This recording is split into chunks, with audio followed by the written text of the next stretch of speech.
అది ఒక అందమైన ఇల్లు.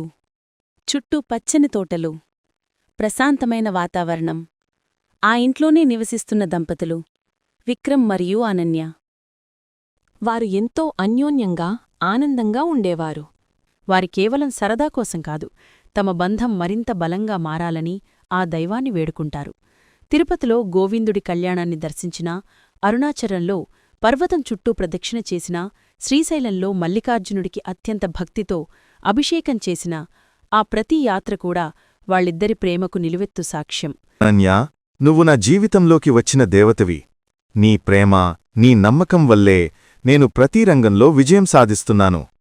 నువ్వు లేని ఒక్కరోజును కూడా నేను ఊహించుకోలేను.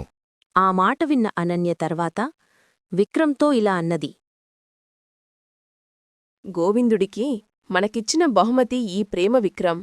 మన జీవితమంతా ఇలాగే ప్రశాంతంగా ప్రేమగా సాగిపోవాలి. అందుకే మన ప్రయాణాలు. ఆ అర్ధరాత్రివేళ విజయమ్మ తన పూజ చేసుకుంటుండగా ఆ ఇంటికి అదృశ్యమైన ఆపద ముంచుకొచ్చింది. ఆ రోజు విక్రమ్ పక్కన లేడు.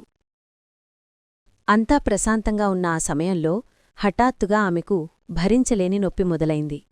ఆమె ప్రాణం పోతున్నంత ఆందోళనకు గురైంది.